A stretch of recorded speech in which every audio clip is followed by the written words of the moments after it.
Baik, Assalamualaikum warahmatullahi wabarakatuh. Salam sejahtera buat kita sekalian. Om Swastiastu, Namo Buddhaya, salam kebajikan, salam pramuka.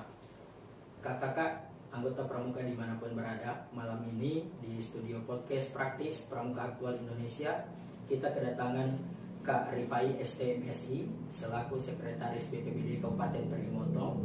Dalam bincang kali ini kita akan berbincang dengan Kak Sekretaris BPBD terkait dengan bencana alam banjir di Kecamatan Torue Kabupaten Perigi Motong. Selamat malam Kak Sek. Selamat malam. Iya, baik Kak Sek, malam ini mohon diberi penjelasan sedikit terkait penanganan bencana di Kecamatan Torue. Ya, terima kasih. Assalamualaikum warahmatullahi wabarakatuh. Selamat malam. Salam pramuka. Salam. Sampai tadi hari ke-7 sejak diterbitkannya SK tanggap darurat, alhamdulillah keadaan sudah mulai berangsur pulih.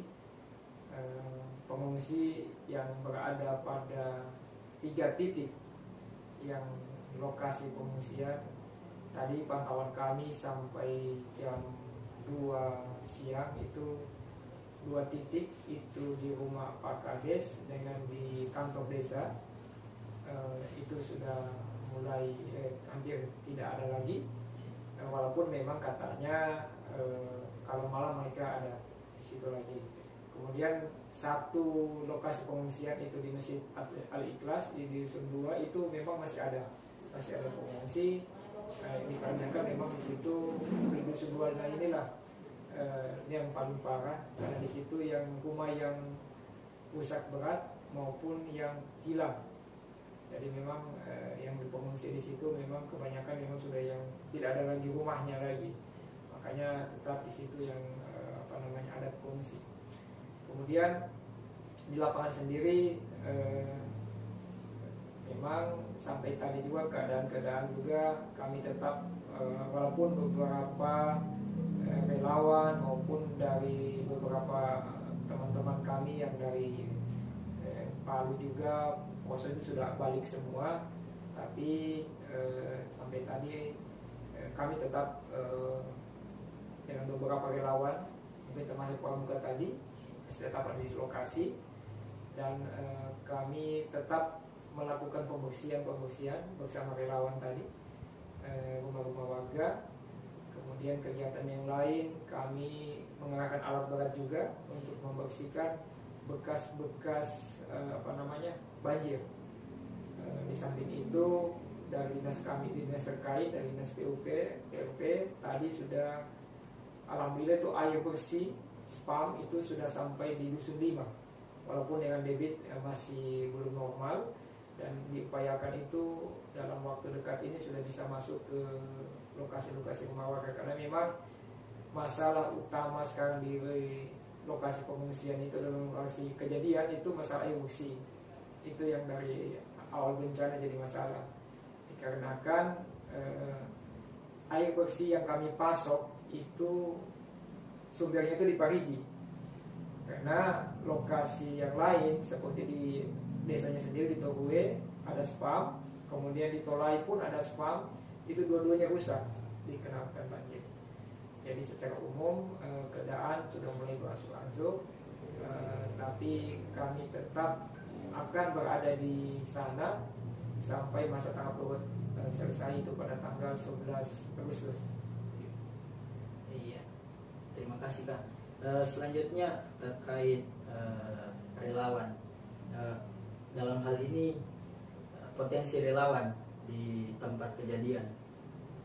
Ya, alhamdulillah catatan kami sampai tadi itu hampir 180, kurang lebih 180 relawan yang tercatat dan mendaftar ke kami. Jadi memang dari segala arah muncul, dan ini kami sangat berterima kasih, sangat membantu meningkatkan kerja kami. Jadi tidak mungkin kami kerja sendiri, termasuk dari adik-adik dari pramuka itu standby di sana terus, saling kerja membantu kami.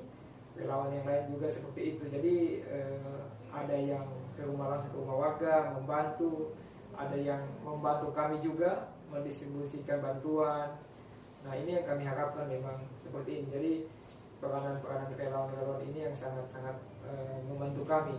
Sampai juga ada juga membantu kami melakukan survei, dikarenakan personilnya kami sendiri kan tahu sendiri memang agak sedikit dengan kami harus bertugas di beberapa tempat kan, beberapa lokasi pengungsian, kemudian informasi teman-teman relawan ini semua yang ikut membantu kami dalam menghadapi ini kejadian bencana ini. Iya, Kakak Pramuka, selain itu Sekretaris BPBD ini juga sudah mengeluarkan atau menerbitkan salah satu terobosan di Kabupaten Parigi Motong ini, yaitu aplikasi Sibimo. Mohon penjelasannya sedikit Kak Ya. tentang aplikasi Sibimo ini. Aplikasi ini kami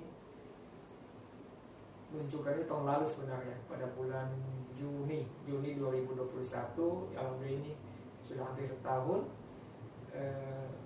Kami bertujuan sebenarnya untuk aplikasi ini untuk menyatukan informasi tentang kebencanaan, kemudian untuk memberikan informasi kepada masyarakat tentang apa yang telah dilakukan oleh pemerintah. Jadi bukan cuma BPBD, tapi secara umum pemerintah terhadap lokasi bencana tersebut, yang berkaitan mungkin dengan fisik, misalnya sudah dilakukan normalisasi sungai, kemudian misalnya lagi tentang kalau rumahnya roboh sudah ada rumah pengganti atau sebagainya. Nah, ini semua informasi kepada masyarakat. Jadi masyarakat lihat di aplikasi ini. Kemudian aplikasi ini juga merupakan sumber informasi ketika terjadi bencana. Jadi ketika terjadi bencana itu langsung kami masukkan di sini, dan masyarakat bisa melihat titik lokasi bencana tersebut. Karena ini kan aplikasi berbasis Android, jadi namanya Sibimo, Sistem Informasi Bencana Kabupaten Parigi Motong. Nah, aplikasi ini juga ketika ada bencana, dalam waktu beberapa menit dia langsung menginformasikan kejadian bencana kepada stakeholder terkait, terutama pada pimpinan. Ada Pak Bupati, Wakil Bupati, Pak Sekda, Ketua DPR, kemudian dari Kapolres, dari Kejaksaan dan sebagainya. Nah, ini semua langsung informasikan. Jadi ketika ada bencana, ada laporan, kami verifikasi, kemudian ini langsung informasikan, disebarkan melalui SMS, melalui aplikasi Sibimo ini. Kemudian aplikasi juga ini menampung informasi lain tentang kebencanaan. Jadi semacam rekapitulasi bencana. Karena memang kita ini masalah data ini banyak yang agak susah ya, karena namanya di kantor biasanya kita cuma mengetik, ketika kami minta lagi data yang sebelum bencana itu sudah hilang. Jadi kami di aplikasi ini kan dia semacam rangkuman juga kejadian-kejadian bencana. Jadi kami akan lihat setiap tahun itu total berapa bencana yang terjadi, bencana apa saja yang dominan di Parigi Motong. Di sini akan kelihatan dengan ada informasi berapa yang meninggal ketika ada bencana terjadi, dan informasi-informasi ini akan sangat berguna oleh ke kami dan kemudian kepada stakeholder yang lain untuk merumuskan apa yang harus dilakukan oleh kabupaten ini untuk tahun depan. Misalnya, tahun ini yang dominan itu banjir. Nah, kedepannya apa yang harus dilakukan? Ini akan membantu kami untuk seperti itu. Jadi, alhamdulillah aplikasi ini juga sudah diakui, sudah mendapat hak cipta oleh dari ini HAKI, sudah diserahkan, dan ini menjadi milik Pemda. Jadi Sibimo ini sekarang bukan milik perorangan, walaupun secara saya sendiri sebagai inisiatornya, BPPD sebagai institusi, tapi ini sudah kami lepaskan, ini menjadi milik Pemda. Jadi milik Pemda, milik bersama, dan kami harapkan aplikasi ini tetap berlanjut. Jadi bukan cuma aplikasi yang 1-2 tahun ada, kemudian ketika sudah berlangsung ya sudah ditinggalkan lagi. Nah, kami harapkan ini kami akan update. Ini kami sementara masukkan tentang di dalamnya tentang informasi, misalnya yang terbaru itu tentang informasi tentang donor darah, jadi pendonor. Ya. Kami akan rangkum, coba sudah ada beberapa data-data, berapa misalnya golongan darah A, siapa semua yang pendonornya, B dan C dan sebagainya. Ini kan lengkap dengan nomor HP-nya. Jadi dengan membuka aplikasi ini masyarakat juga bisa melihat tentang informasi tentang masalah donor darah ini. Aplikasi ini sudah masuk di Android. Jadi silakan kalau ingin mengunduhnya, silakan masuk di aplikasi di Play Store, silakan diunduh, dan harapan kami ini bisa berguna buat masyarakat Banyumonten. Iya, baik kakak-kakak, itulah pertemuan kita pada malam hari ini dengan Kak Sekretaris BPBD. Terima kasih atas waktunya Kak. Saya akhiri. Wassalamualaikum warahmatullahi wabarakatuh. Salam Pramuka. Salam.